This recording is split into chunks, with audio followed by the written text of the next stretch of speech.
আপনি কি জানেন চালাক মানুষ কিভাবে চালাক হয়? এরা কিন্তু জন্ম থেকে চালাক থাকে না। এরা জন্ম নেওয়ার পর একটু বুদ্ধি হওয়ার পর এমন কিছু কাজ করে যার ফলে আস্তে আস্তে এরা চালাক হয়ে যায়। আমি সম্পর্কে আছি নতুন এই ভিডিওতে, আশা করি পুরো ভিডিও জুড়ে আপনি আমার সাথেই থাকবেন। নাম্বার 1, প্রচুর পরিমাণে অচেনা অজানা মানুষের সাথে কথা বলুন, মিশুন। আপনি অনেক কিছু বুঝতে পারবেন আর এটি আপনাকে চালাক হতে সাহায্য করবে।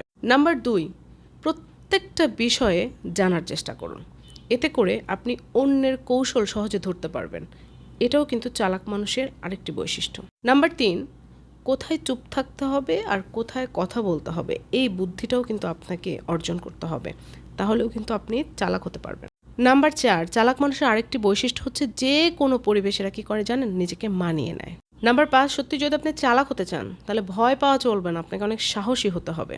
কারণ কি জানেন, চালাক মানুষ বেশিরভাগ ক্ষেত্রেই নেতিবাচক কাজগুলো করে, যেমন মিথ্যা কথা বলে, মানুষকে হুদায় ভয় দেখায়, মানুষকে অভিনয় করে নানান কিছু বলে। তো তখন কি হয়, আপনি যদি মনে করেন একটা শাউট করে কিছু বলেন, এই কেন তুমি বলছো, এখন যদি আপনি ঘাবড়ে যায় তাহলে তো চালাক মানুষ হইতে পারবে না, তাহলে তো সে বোকা হয়ে গেল। এবং চালাক মানুষরা ওই জায়গাটাতেই ফোকাস দেয় যে আপনি যাই বলেন না কেন সে কোনোভাবে ভয় পাবে না, সে নিজের সাহসের জায়গাটাতে শক্ত থাকবে। চালাক মানুষের বৈশিষ্ট্য তো জেনে গেলেন, কিন্তু একটা কথা বলি, অতি চালাকের গলায় দড়ি, সেটাও মনে রাখবেন।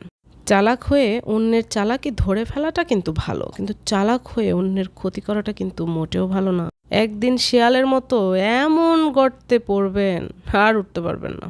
আমি সম্পাই ছোট্ট ভিডিও থেকে এখানেই বিদায় নিচ্ছি, কিন্তু যাওয়ার আগে একটাই কথা বলি, চালাক হওয়ার কোনো প্রয়োজন নাই, তবে বুদ্ধিমান হওয়ার কিন্তু অনেক প্রয়োজন।